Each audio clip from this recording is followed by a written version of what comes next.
Navsari Krishna park society અને આસપાસના વિસ્તારમાં રખડતા કૂતરાઓની સંખ્યા સતત વધી રહી છે, જેના કારણે બાળકો, મહિલાઓ, વૃદ્ધો તેમજ રાહદારીઓમાં ભયનો માહોલ સર્જાયો છે.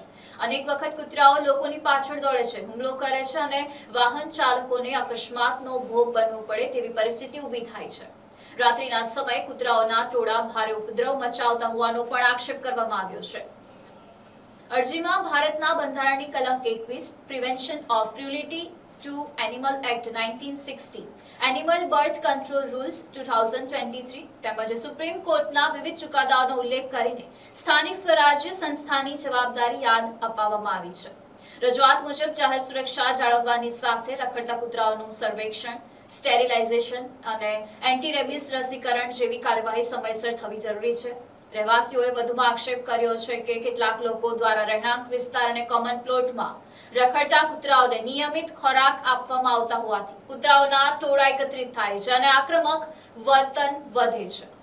પશુપ્રેમના નામે કોઈ પણ પ્રવૃત્તિથી અન્ય નાગરિકોની સુરક્ષા અને જાહેર શાંતિ જોખમાય નહીં તેની ખાતરી કરવી જરૂરી હોવાનું પણ રજૂઆતમાં જણાવ્યું છે.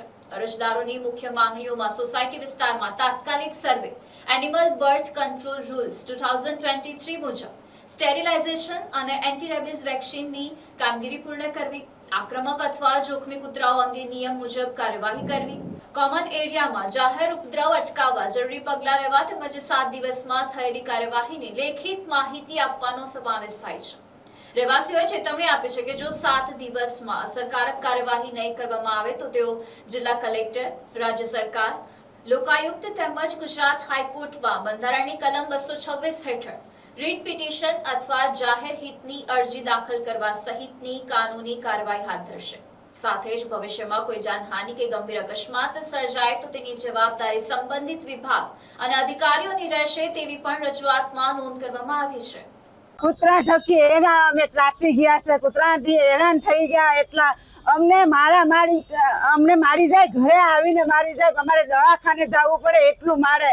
હાથનો ફ્રેક્ચર એકવાર તો કરી નાખ્યો અને ચાલતા કૂતરા અમને ડંખે એવું કરે ને અમને બસ કૂતરાથી અમને હેરાન થઈ ગયા. અમને હેરાન કર્યા કરે કૂતરાથી. એને દયા, કૂતરાની દયા આવે, માણસોની દયા આવે ની, બાળકોની દયા આવે ની, સોસાયટી વાળાની દયા આવે.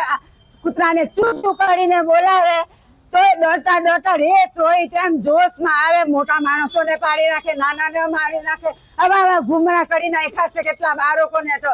અને એટલી ગંદકી કરે ને એલર્જીના લીધે બાળકો એટલા બીમાર પડતા છે ને તે કોઈ જોતું નથી. સરકાર શું કરીએ અમે હવે? અહીંયા આવીએ તો ક્યાં જઈએ હવે? અમે અમારો આધાર બસ નગરપાલિકાના ઉપરવાળા પર છે આધાર. બીજું શું કરે? અમે કેવા જાય તો અમારા પર તૂટી પડે, મારી ઘરે. અમે હાથ ઊંધી ઉઠાવ્યો નથી. ખાલી આમ વાત કરીએ ને તો તમે માર્યું એમ કરે એને મોબાઈલમાં ઉતારી દે ને કે પોલીસ પર જાય કે આ પણ જો વાત ન હોય તો એને મને માર્યું એમ કે. ને પોલીસ વાળા એમ કે હા તમારો હાથ છે એમ કે. એ ખોટામાં ખોટી છે, હેરાન કરે અમને ને અમારા પર એ કરે. કૂતરા એના નથી કે તો મારા કૂતરા નથી, પણ એમ કે કૂતરા મારા નથી ને પાછા ત્રાસ અમને આપતો જાય કે કૂતરાને હટ કરીએ ને દોડી આવે, લાકડી લઈને મારવા જ માંડે. બીજું કચ્છું કઈ ને બોલે એવું મને 6 થી 7 વખત માર્યું યારે. રાત્રે 11 વાગે 11:30 વાગે બી મારેલી છે મને. હવે અમે શું કરીએ? અમે અહીંયા ના આવીએ તો ક્યાં જઈએ હવે? અમારો આધાર ક્યાં હવે? એ કૂતરાને કાઢો એટલે કાઢો. અમારી સોસાયટીમાં બહુ હેરાન કરે. રાત દિવસ ભોંક કરતા હોય. સુવાના દે, દેવાના દે. બેઠેલા હોય તો પાછળ પેશાબ કરે, બેઠેલા હોય તો પગ કાટે. ઘરમાં આવીને લાલ લોહી જીવ પાડી જાય, પાડકી નાખી ખડવી જાય. એટલા ઘરમાંથી 5 વાગે બહાર નીકળવાના હોય તો ઘરના આંગળા પાસે, ઉમરા પાસે સી કરેલું હોય. પગ અમારા બધા બેઠા સી પર પડે. અમારે મારો છોકરો દિવાળી પડે જલ તારા ચઢાવવા જાય સૂર્યને 5 વાગે ઉઠીને તો એના પગ પેલા સી પર